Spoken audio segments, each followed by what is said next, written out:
Bonjour les graphes, dans cette vidéo on va faire l'exercice un petit peu des prévisions 2023 et l'idée surtout voilà, de vous parler un petit peu d'une liste, une espèce de florilège comme ça d'actions par secteur d'activité éventuellement que je trouve intéressante. Alors l'idée bien entendu c'est toujours qu'il faut intégrer le timing à tout cela, c'est pas juste l'idée de dire on achète toutes les actions de la liste au 2 janvier et au 31 décembre de la fin de l'année on fera les comptes. Non, ce qu'il faut bien comprendre c'est que le marché va très certainement rester volatile et qu'il faut donc intégrer qu'on va avoir énormément de sous-vagues et donc c'est surtout, comme en 2022, un aspect timing qui sera très important. L'idée, c'est pas de dire il faut acheter que des valeurs cycliques, les valeurs de croissance à la poubelle, etc., comme en 2022, etc. Non, et on l'a vu, comme en 2022, globalement, on va avoir des sous-vagues, c'est-à-dire que les valeurs cycliques, les valeurs à actifs tangibles, les valeurs qu'on peut considérer comme value, en effet, à mon avis, doivent continuer à être surpondérées sur le marché, contrairement aux valeurs de croissance à sous-pondérer. Mais là également, il faut faire attention à bien faire le tri des patates, parce que toutes les valeurs de croissance ne se ressemblent pas, et toutes les valeurs cycliques ne se valent pas non plus. Il va falloir faire très attention au sein des valeurs cycliques, c'est très souvent des valeurs qui sont très endettées. Il faut bien faire attention à cela, parce que toutes les valeurs cycliques ne sont pas à considérer comme des valeurs value, c'est-à-dire parce que la seule raison sur le fait qu'elles cotent en dessous des capitaux propres ou de niveau de trésorerie, etc., c'est pas forcément un gage de qualité. D'ailleurs, si vous regardez les cours des actions, si les cours de ces actions-là sont toujours au ras des pâquerettes, c'est parce que même si ça cote en dessous des fonds propres et compagnie, le marché considère que ce sont des valeurs qui vont continuer de perdre de l'argent et donc de dégrader leurs conditions financières. Donc c'est pour ça également qu'on les fait coter en dessous, parce qu'on se projette sur le fait qu'elles ne vont pas réussir nécessairement à retourner la vague. De la même façon, les valeurs de croissance ne sont pas toutes à jeter.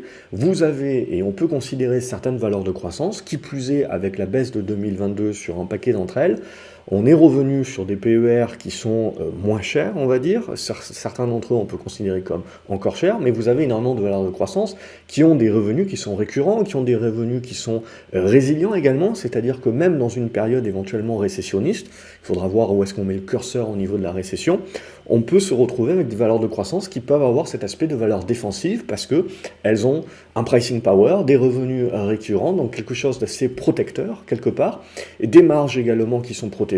Et donc c'est pour ça qu'il ne faut pas nécessairement dire que les valeurs value sont nécessairement dans les valeurs industrielles ou cycliques, plus largement. On peut retrouver également, surtout suite à la baisse de pas mal de cours de valeurs de croissance, on peut retrouver dans des valeurs de croissance un certain nombre de dossiers qu'on peut considérer comme value. Donc c'est bien ça, sur le point que je voulais appuyer en 2023, c'est bien d'éviter l'amalgame et bien de faire la différence. Une valeur cyclique n'est pas forcément une valeur value, une valeur de croissance peut également être une valeur value. Donc c'est bien ce qu'il faut dire, c'est que pour moi en 2023 comme en 2022, on est sur un marché où il faut demeurer sélectif.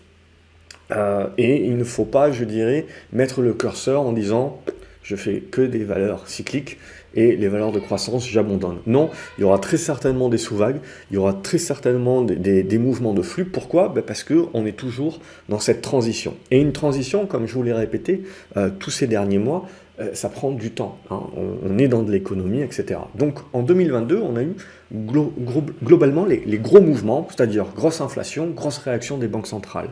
En 2023, il va rester encore quelques hausses de taux, mais globalement, le plus gros de la vague est déjà passé. C'est-à-dire qu'au niveau des banques centrales, on devrait continuer d'augmenter les taux, mais de manière moins rapide, et surtout, on est très proche, je dirais, de l'objectif. Pourquoi? Parce qu'à un moment donné, on ne peut pas continuer de monter les taux trop fort, même si l'inflation venait à être résiliente et à subsister, on ne peut pas continuer de monter les taux globalement au-delà de ce qu'on a déjà prévu de faire, puisque ça serait asphyxier la dette. On n'est pas comme dans les années 70 où on avait des niveaux de dette sur PIB ou de dette sur actifs nets qui étaient sur des niveaux à 50-60%, on pouvait donc se permettre de monter les taux bien au-delà de l'inflation pour pouvoir rapidement la résorber, et on ne se mettait pas dans les refinancements des entreprises, on était dans cette capacité de pouvoir tenir le choc. Là aujourd'hui, que ce soit les États ou les entreprises, à un moment donné, on se retrouve avec énormément d'entreprises, énormément d'États qui ne peuvent pas se permettre de laisser les taux longs et également les taux courts des banques centrales aller trop au-delà, je dirais, des 5% pour les US, et on peut parler certainement des 3,5% pour l'Europe, parce que tout simplement, on a des niveaux d'endettement qui sont trop importants, et donc le coût supplémentaire des refinancements qui seront à mettre en place dans les mois et les années à venir ne serait tout simplement pas compatible avec la capacité. Donc ce qui va vraiment nous intéresser, je dirais, il faut savoir faire la part des choses, c'est-à-dire que je pense que dans le mouvement de fond, on va rester très orienté valeur cyclique, valeur value, mais il ne faut pas omettre les valeurs de croissance et que ça procédera par sous-vague. Pourquoi? Parce qu'on va continuer en 2023 de jongler avec l'inflation et surtout avec la récession. C'est-à-dire que ce qui est important de comprendre aujourd'hui, c'est qu'on va vers un ralentissement économique. Ce qu'on ne sait pas, on sait que l'inflation va baisser également, ce qu'on ne sait pas, c'est à quelle vitesse et à quelle proportion. Et donc le débat, il va être là en 2023. Et donc toute la différence entre je privilégie des valeurs cycliques ou je privilégie des valeurs de croissance va se jouer sur ce curseur-là. Et globalement, c'est ça qui va être... Ce qui va être important pour moi, c'est de regarder les taux. C'est-à-dire qu'il faut éviter de se prendre la tête. Globalement, va falloir regarder deux choses. Pour moi, c'est le dollar, premièrement, et ensuite, c'est les taux. Et au niveau des taux, ici, vous avez un exemple du taux à 20 ans. Donc ça va être assez simple pour moi, c'est que éventuellement, ce qu'on est en train d'entrevoir à ce stade-là, c'est de la construction, et c'est-à-dire finalement une phase de neutralisation, parce que ce qui va être très intéressant, c'est qu'il va nous falloir, avant qu'on puisse se projeter à savoir, ok, est-ce que c'est juste un ralentissement économique, et est-ce que l'inflation baisse, mais pas suffisamment vite, et donc on est dans un scénario stagflation, où on va plutôt privilégier des actifs tangibles, des cycliques, etc., ou est-ce qu'au contraire, l'inflation commence à baisser vraiment très fortement, parce que ce ralentissement économique, c'est plus une récession, et ça va être plus important que ce que l'on croit ou ce qu'on a anticipé, et ça va se dégrader beaucoup plus rapidement, quitte à se dire que les banques centrales du coup auront continué de serrer la vis ou vont faire une pause mais vont maintenir les taux à des niveaux élevés peut-être pendant trop longtemps, ce qui peut éventuellement casser quelque chose, faire courir un certain nombre de risques sur les dettes et donc potentiellement faire reparler de déflation. À aujourd'hui, c'est encore très tôt pour parler de ça, mais ça reste des scénarios qui sont sur la table. Donc c'est pour ça que je vous dis, c'est là où ça va être important de voir où on va mettre le curseur. Et pour ça, on a besoin encore, je dirais, d'avancer dans l'année. On a besoin encore de quelques mois pour que le marché commence à se projeter sur quel scénario qu'on va privilégier. Et en attendant, on est un petit peu entre les deux, même si on tend quand même à privilégier plutôt le côté stagflation, c'est-à-dire que l'inflation baisse, oui, mais va rester à des niveaux plus élevés que ce qu'on connaissait de par le passé, donc sur du 3-4% certainement, et la croissance va baisser, oui. Alors en Europe, on sera peut-être légèrement en récession.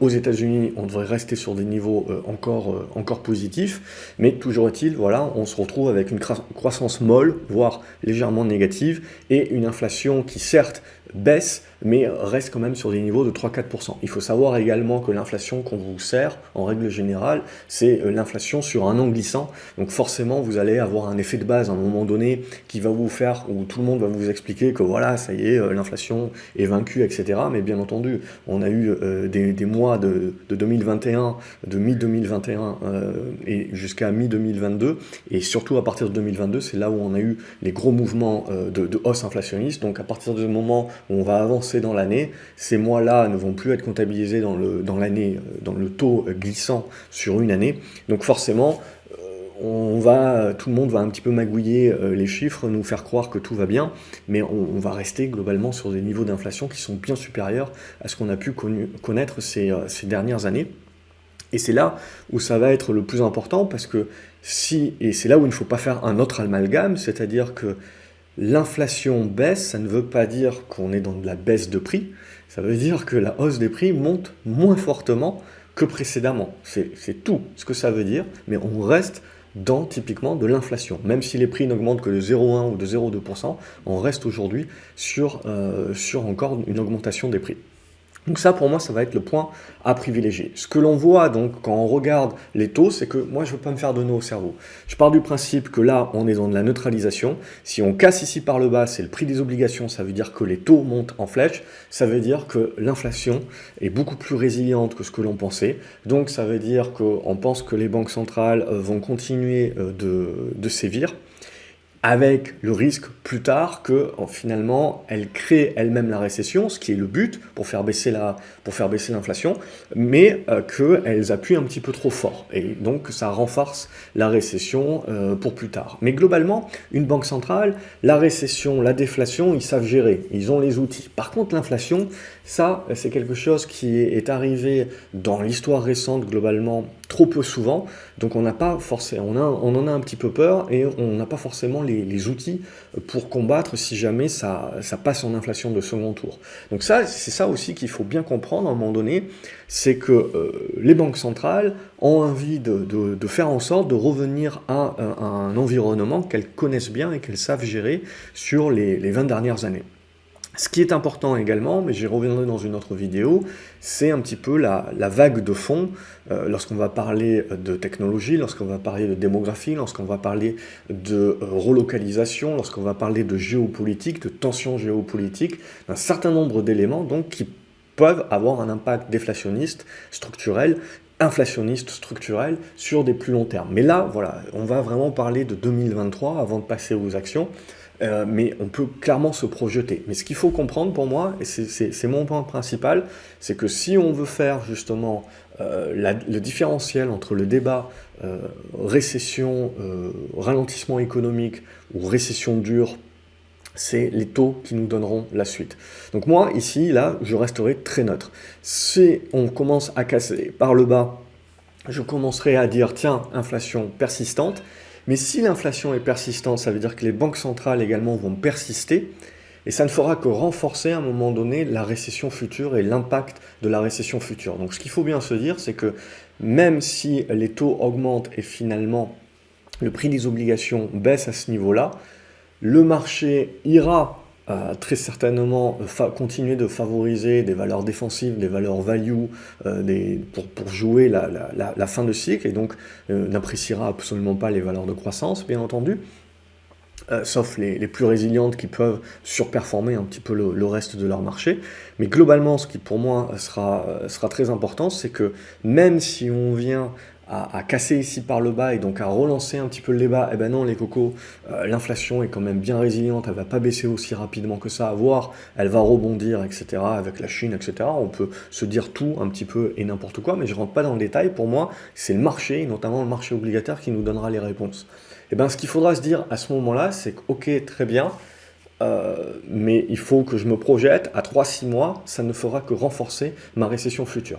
Et le jour où le marché joue réellement une récession, ce qu'on veut voir globalement, c'est les taux ici et le prix des obligations qui montent en flèche, et donc qui cassent ce niveau des 110 à peu près pour arrondir, et qui le casse pas en mode je monte en mode escalier, mais qui le casse en flèche. Et là, ça voudra dire globalement que le marché a peur, que le marché joue un ralentissement économique qui est une récession, et globalement, si la pente est très très forte, ça voudra dire qu'on joue le fait que les banques centrales ont finalement réagi trop tardivement, ensuite ont mis les œillères et ont maintenu les taux à des niveaux élevés, trop hauts, trop forts pendant trop longtemps, et donc ont cassé quelque chose dans l'économie avec du collatéral éventuellement, et c'est là où plusieurs choses referont surface globalement en mode crise de la dette, déflation et compagnie. Mais globalement, c'est ça qu'on veut voir. Donc pour moi, ce qui est le plus important aujourd'hui, c'est bien de se dire que l'inflation, c'est un petit peu du passé, ce qui va nous importer, mais ça impacte bien entendu, ce qui va vraiment nous importer, c'est ok, comment va entrevoir le marché, la future récession, et avec quel niveau. Et en fonction de ça, on va pouvoir jongler entre des valeurs cycliques et des valeurs value. Bien entendu, globalement, Tant qu'il y a une inflation qui est toujours présente, même si elle baisse, mais qu'elle ne baisse pas forcément très vite, qu'il y a un ralentissement économique, oui, mais qui prouve également que, ma foi, l'économie est résiliente, ce que l'on a actuellement, c'est un environnement qui est propice aux valeurs cycliques. À partir du moment où on va avoir peur d'un ralentissement économique qui est plus fort ou d'une récession, ces valeurs cycliques, elles se prendront un train dans la figure. Donc il ne faudra absolument pas être là. De la même façon, les valeurs énergétiques, le pétrole, c'est-à-dire qu'aujourd'hui, les banques centrales sont en train d'induire finalement un ralentissement économique, qui est donc en train de réduire, in fine, la demande pour les métaux, la demande pour les matières premières d'un sens général. Mais ce qu'il faut bien se dire, c'est que ça, c'est un ralentissement économique qui n'est pas structurel, qui est créé. Or, les difficultés que l'on a aujourd'hui, c'est bien de comparer que ce qui fait le prix aujourd'hui des matières premières, et notamment des matières premières énergétiques, c'est essentiellement un déficit d'offres, parce qu'on a eu des désinvestissements depuis plus d'une décennie. Même chose sur les métaux. On peut en effet impacter à court terme le prix de ces matières premières-là vis-à-vis d'une résorption de la demande, mais in fine, démographiquement, au niveau des technologies, au niveau de nos besoins, même quand on parle de transition énergétique pour les 10-20 années à venir, on sait très bien qu'on a un déficit d'offres qui ne va pas changer du jour au lendemain et que même si cette demande-là impacte les prix à court terme, il faudra voir dans toute baisse, je dirais, de valeurs cycliques et notamment de valeurs énergétiques parce qu'on impacte plus ou moins fortement le ralentissement économique, une opportunité future pour ceux qui auront une vista un peu plus long terme pour jouer un cycle un petit peu plus majeur sur les matières premières au sens général et notamment les matières premières énergétiques liées aux énergies, que ce soit les hydrocarbures mais également à tous les métaux qui sont nécessaires pour la transition énergétique. Et plus vous avez des tensions géopolitiques, plus on veut avoir notre indépendance énergétique et plus globalement cette transition énergétique est renforcée et plus on veut que ça aille vite, et bien plus il faut consommer de l'hydrocarbure, plus il faut consommer des métaux et qui ne sont pas nécessairement disponibles actuellement. Donc il faudra investir, mais ça, je veux dire, avant que vous soyez à nouveau en sur-offre, ça prendra énormément de temps. Donc tout ça, c'est des cycles, et évidemment, la goupille d'ajustement, c'est toujours le prix. Donc c'est ça pour moi où il faut bien comprendre un petit peu dans quoi on est en train de se mettre, de bien comprendre que il faudra éviter, comme en 2022, de se faire avoir par des sous-vagues, parce que oui, on peut avoir peur en effet d'un ralentissement économique plus fort, et donc on peut voir par exemple les valeurs cycliques se prendre un train dans la figure, les valeurs énergétiques également, et se dire oh mon Dieu, voilà, il faut plus jouer ce secteur-là. Mais c'est pour moi, voilà, là où il faudra bien savoir faire la part des choses, et bien savoir prendre le recul nécessaire, ou d'une manière générale, je dirais que dans le cycle de fond, il va falloir continuer d'aller chercher plutôt des valeurs cycliques, des valeurs value, sans oublier qu'on aura des rebonds à un moment donné plus ou moins forts sur les valeurs de croissance, sur la base justement, même chose, sur où est-ce qu'on met le curseur au niveau de la vitesse du ralentissement économique. N'oubliez pas également que si on parle de ralentissement économique et si on parle de récession, vous pouvez avoir un impact négatif en effet sur tout ce qui va être matières premières et métaux, globalement, à court terme, mais vous pouvez avoir un impact positif, notamment si le dollar se met à baisser également, ce qui devrait être le cas si on commence à parler récession, sur tout ce qui va être or et argent, qui peut vous offrir donc une protection. Et donc tout ce qui va être minière également, puisque les minières apportent toujours un effet de levier par rapport aux sous-jacents. Donc c'est là aussi où il faut bien partager les choses à l'intérieur des matières premières, quand vous allez parler pétrole, cuivre et des métaux qui sont plus liés à de l'industrie et donc de la demande industrielle, à d'autres métaux qui sont de l'or, de l'argent, éventuellement de la platine, qui certes sont un petit peu utilisés dans l'industrie, etc., mais c'est pas majeur, on est avant tout là sur de la protection. Et au-delà de la protection dont on parle toujours de l'inflation, pour moi c'est surtout des métaux qui protègent lorsqu'on rentre dans une période un petit peu plus récessionniste. Donc c'est ça aussi qui sera très important. Il ne faut pas remettre aussi que si le marché a vraiment peur et qu'on se met à voir le prix des obligations monter en flèche, les obligations, globalement, deviendront une alternative aux actions et donc retireront des flux. Il ne faut pas omettre également qu'une grosse partie Dans une période de taux bas, on avait énormément de sociétés qui rachetaient leurs propres actions. Dans un monde où vous avez énormément de gens qui investissent en tracker et donc qui ont surpondéré les mêmes valeurs au sein des mêmes indices. Et ce sont ces valeurs-là également qui ont fait énormément de buyback, de rachat d'actions.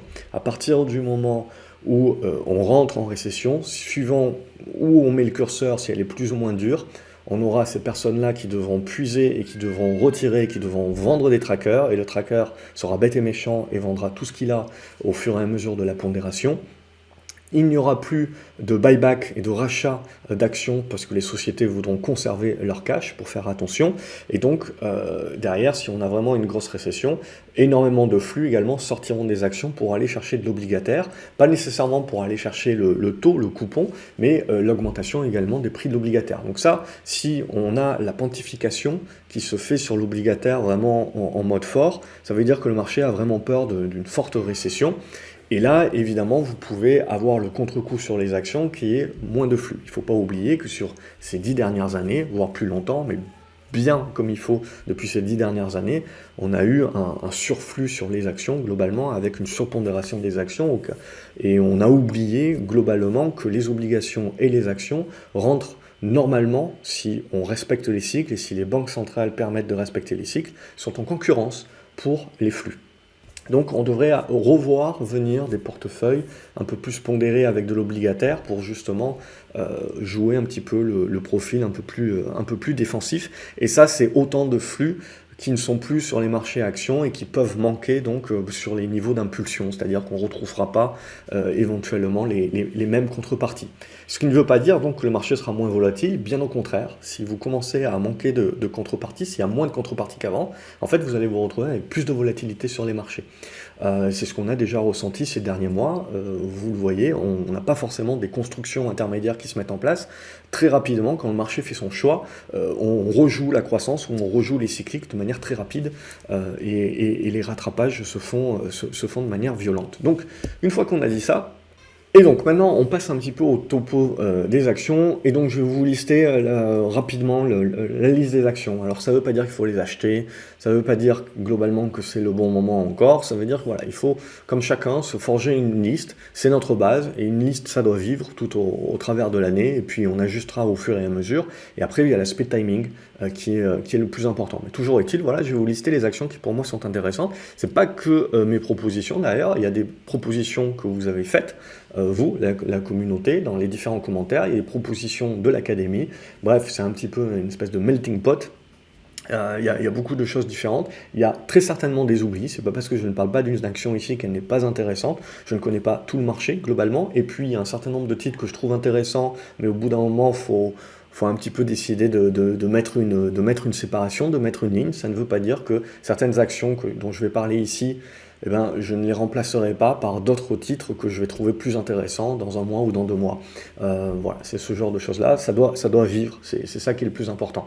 Donc déjà, en gros, ce qui ressort pas mal du top 5 au niveau de la communauté académie, c'est du BASF Arkema, donc pas mal du cycle chimiste, donc avec impact des différentes matières premières, Metso, SAB, Coloplast, donc on est sur de la croissance, on est sur des métaux, donc on a l'aspect cyclique, on a l'aspect quand même croissance qui sont revenus à des niveaux de valorisation plus intéressantes, des croissances qui sont solides, c'est-à-dire que même si on rentre dans une récession, on est sur des business qui sont quand même assez résilients. Donc voilà, on retrouve bien un petit peu, globalement, je dirais, par ces 5 valeurs-là, ça ne veut pas dire que c'est les meilleures, etc., mais ça veut dire que sur ces 5 valeurs-là, on retrouve bien un petit peu toute la physionomie avec l'impact des matières premières, l'impact inflation, le pricing power, les métaux et de la croissance, je dirais, qui est revenue à des niveaux intéressants avec du revenu récurrent et des perspectives de résilience sur ces prochaines années. Donc on est bien, je dirais, dans la mentalité de l'approche.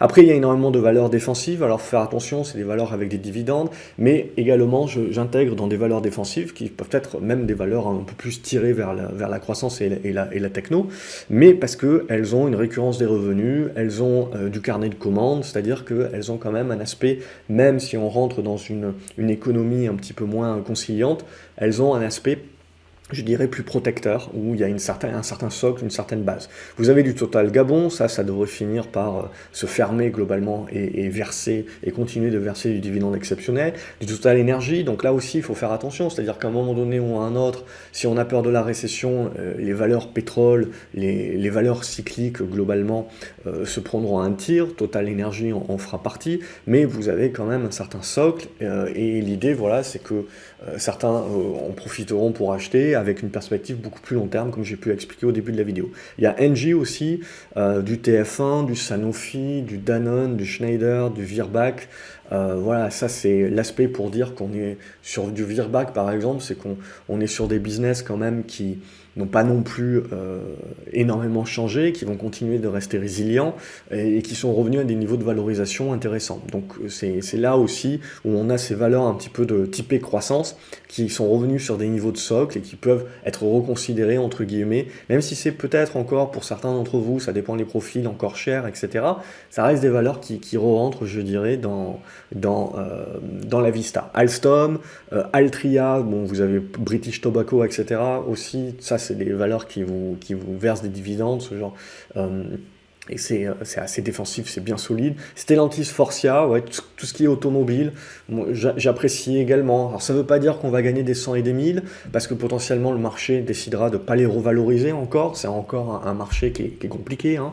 Le marché automobile, ça dépendra où on met le curseur également de la récession.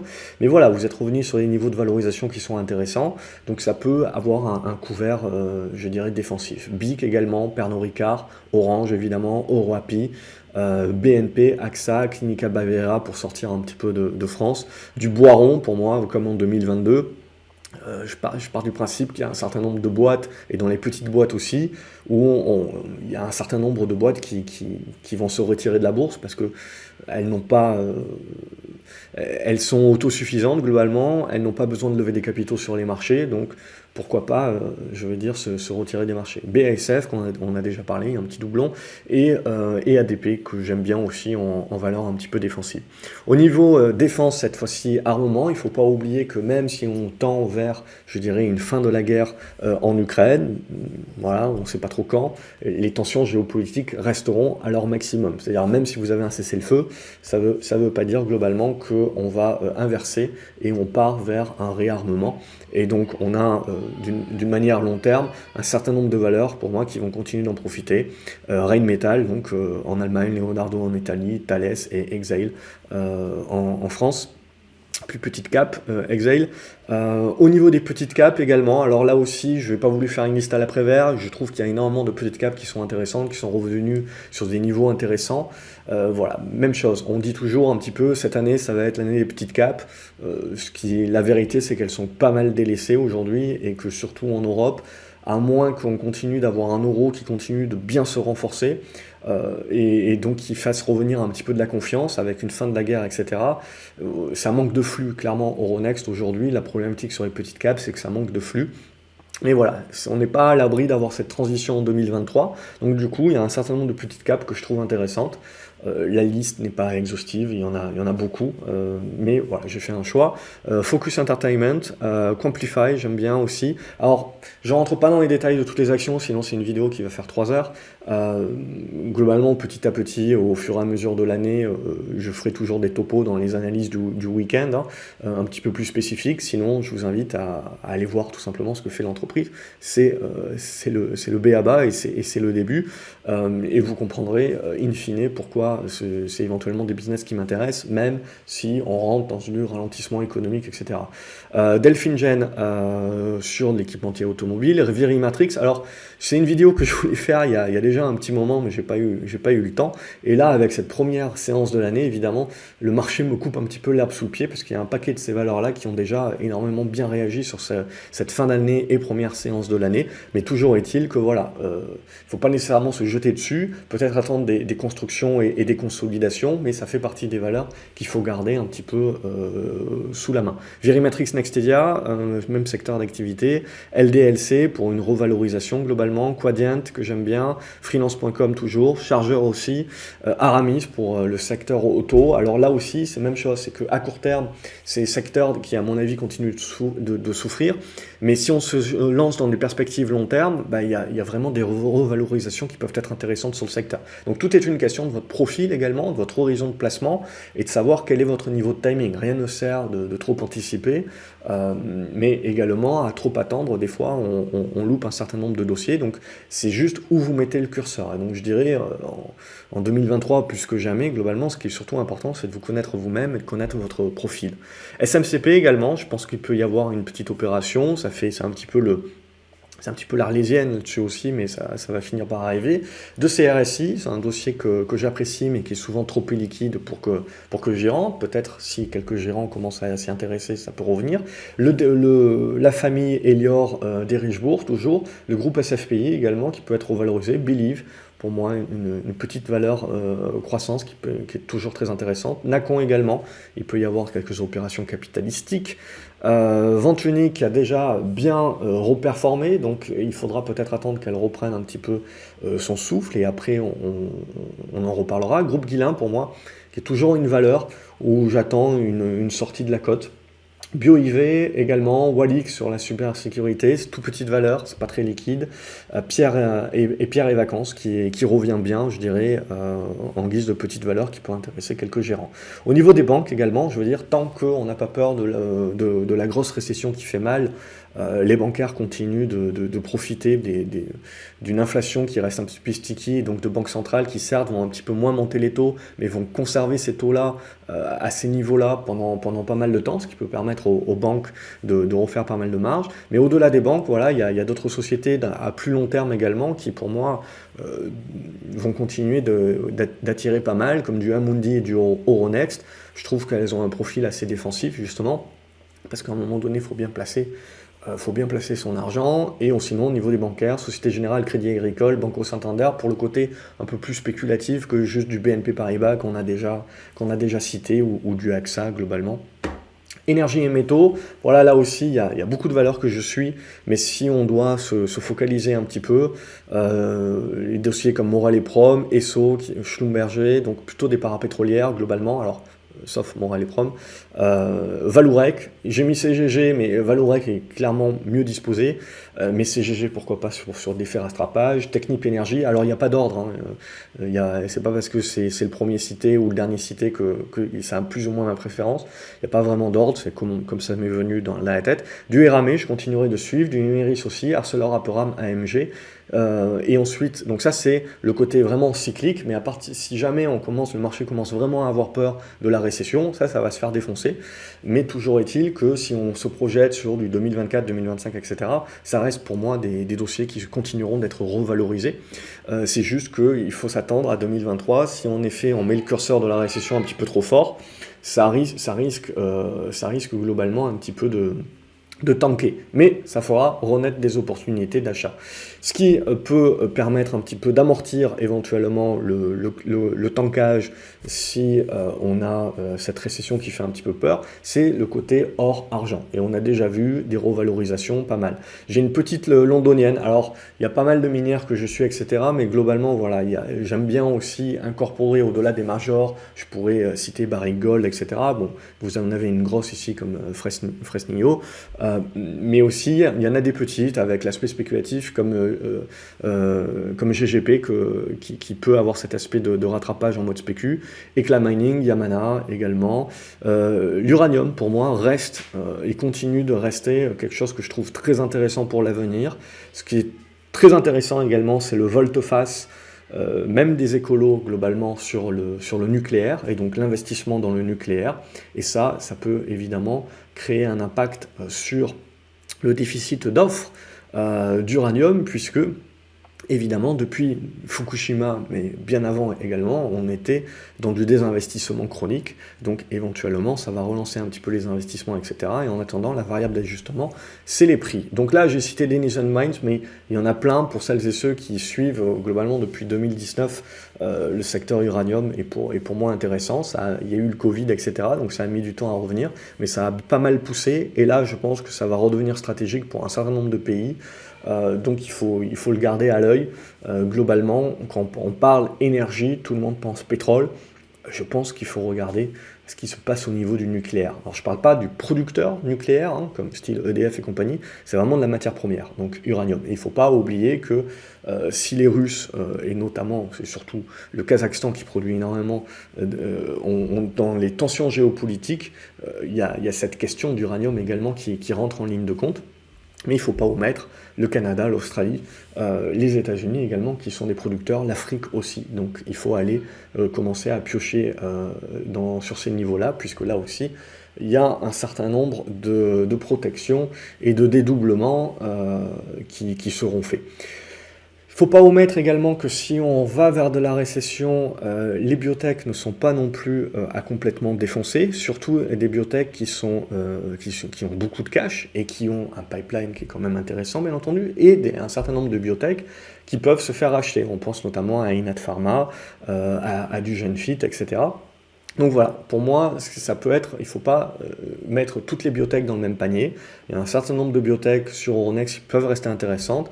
Sur les États-Unis, c'est un autre point. Je me suis focalisé, alors il y a quelques actions un petit peu de Londres ou quelques actions américaines ici, mais évidemment, je me suis un peu plus focalisé sur l'Europe, parce que la majorité des gens vont continuer à investir en Europe. Donc pour moi, voilà, Inat Pharma, Genfit, Karma qui s'est pas mal refinancé, DBV Technologies parce que pour moi c'est pas mort, ça peut même donner quelque chose d'assez intéressant, Osé Immuno également, et puis du Eurofins, Sartorius, Biomérieux. C'est globalement des valeurs qui sont certes dans le côté santé, mais qui vont avoir cette récurrence des revenus. Donc surtout là, les PER ont pas mal baissé. Donc peut-être c'est encore un petit peu cher pour un certain nombre d'entre vous, mais ça ne veut pas dire qu'il faut complètement les balayer. Au contraire, c'est des dossiers pour moi qui continuent d'avoir cette résilience et ces revenus avec cette résilience-là. Donc il faut les garder à l'œil, tout simplement. Et garder en mode un petit peu recovery.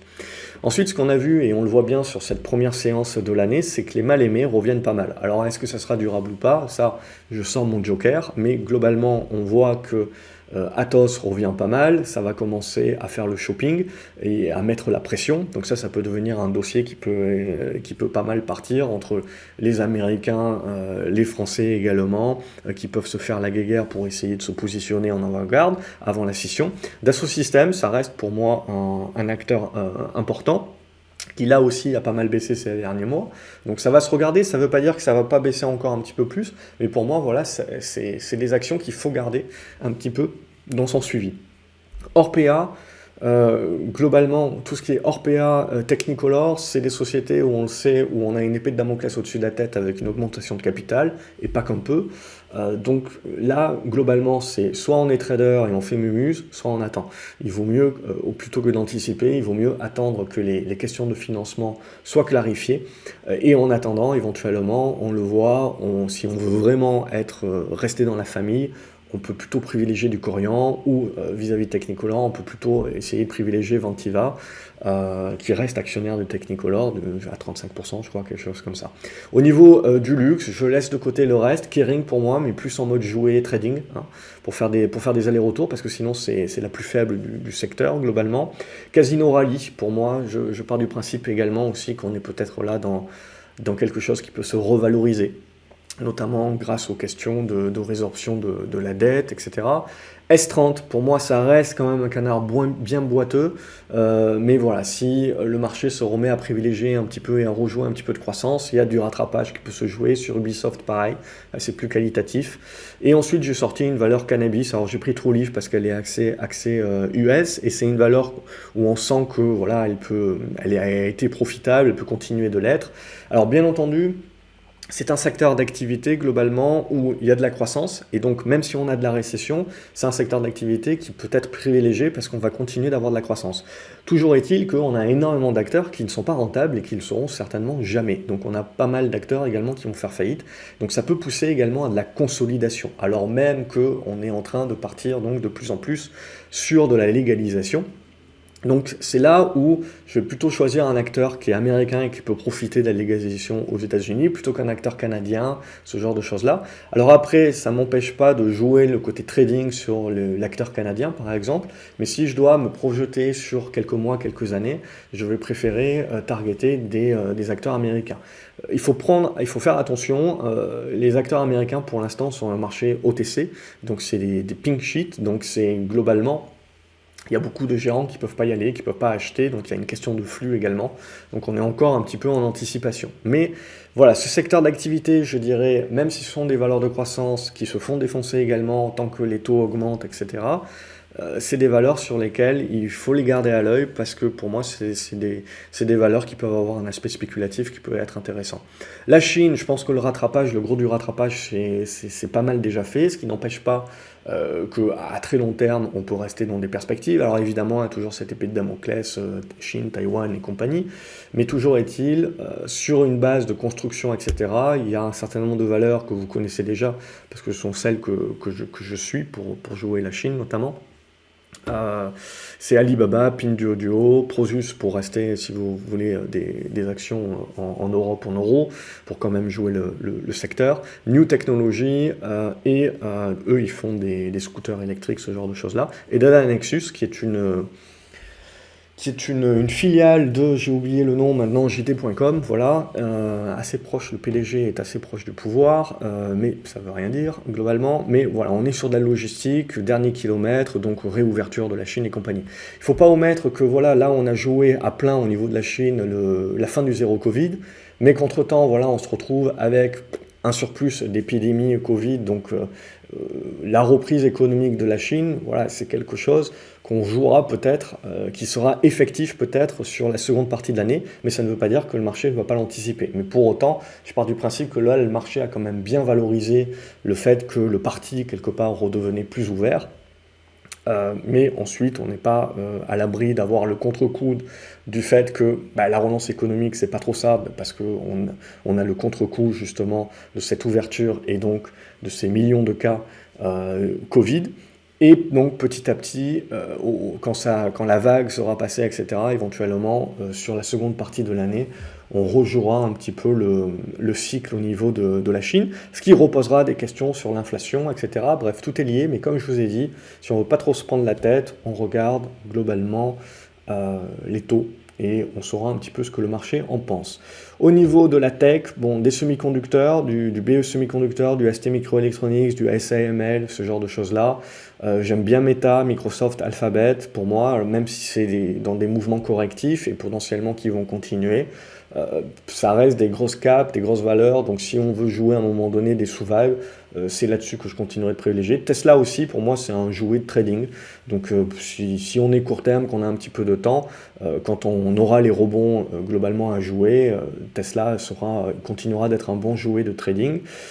PayPal, Block, pour moi, c'est des valeurs voilà, qui, dans leur baisse, sont maintenant certes des valeurs de croissance, mais revenues à des niveaux de valorisation que je trouve à nouveau intéressants, avec un niveau de SOC. Ça ne veut pas dire qu'elles ne baisseront pas plus, mais ça veut dire globalement qu'on on est revenu aujourd'hui sur des niveaux de valo qui peuvent redevenir intéressants en système de SOC, comme du Dassault Systèmes, comme du Capgemini globalement. Voilà, pour cet éventail, ce florilège d'actions.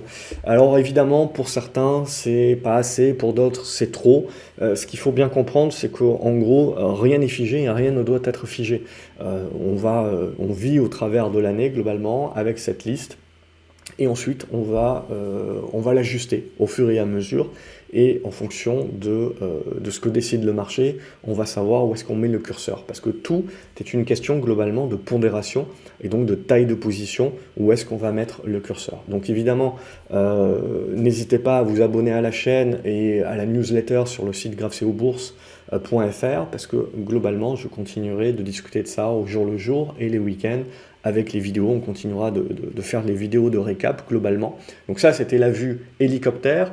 C'est une vue, la but, c'est pas d'avoir une liste exhaustive. Donc n'hésitez pas également, c'est pas parce que je parle pas d'une action qu'elle n'est pas intéressante. Donc n'hésitez pas dans les commentaires également à me dire si vous êtes d'accord, si vous n'êtes pas d'accord, s'il y a un titre que vous privilégiez. Je me suis quand même pas mal focalisé sur des titres qui sont accessibles PEA, entre guillemets. ou en tout cas très